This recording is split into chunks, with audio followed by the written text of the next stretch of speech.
Hi, and welcome to another of our short thought videos. What the purpose of these videos is trying to accomplish is to give some understanding about how telehealth can help in the cognitive disabilities and where it's appropriate for therapists to use them, and to think of some new ideas and ways that can creatively enhance the experience for both patient and provider, bringing efficiencies to the entire process.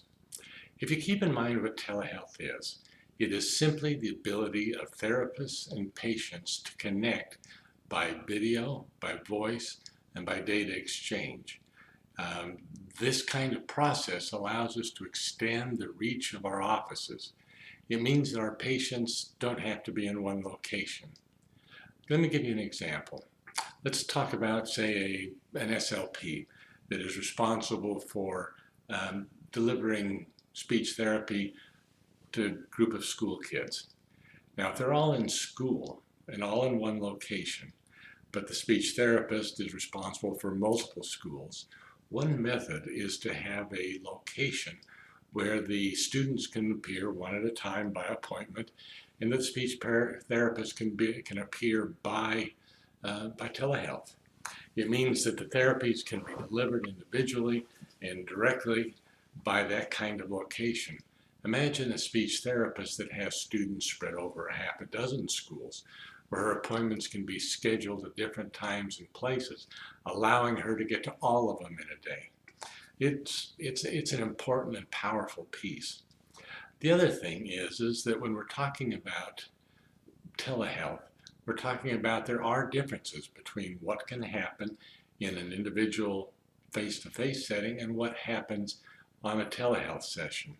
To give you an example, staying with speech therapy for a moment, often flashcards are used, a drill, if you're doing psychotherapy or phonics or any of a number of the other approaches that require that kind of interaction.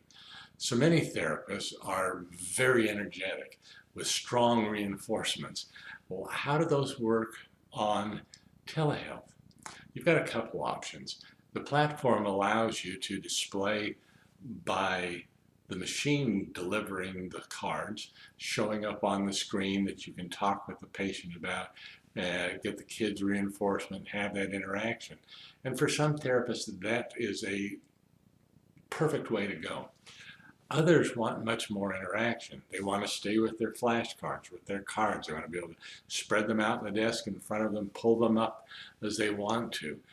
They can have a game with those.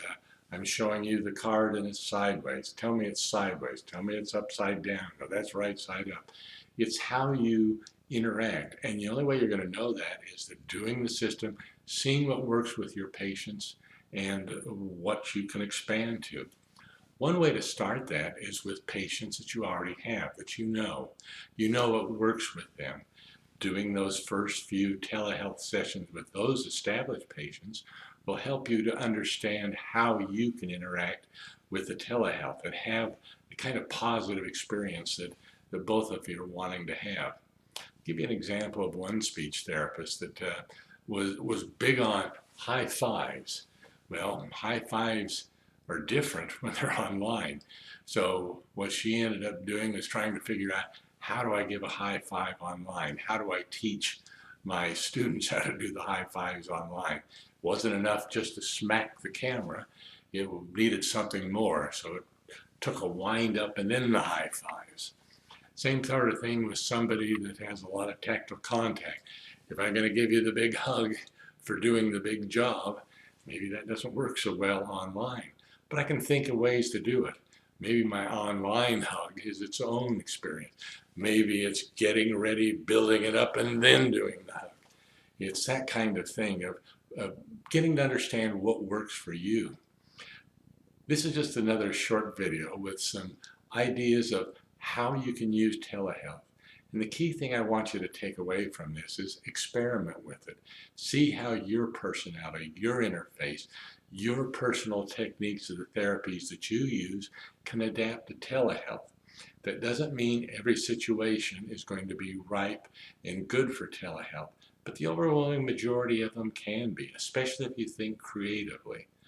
If you need further information, feel free to look at the frequently asked questions and the other videos in this series for ideas and ways to improve how our experiences with telehealth work.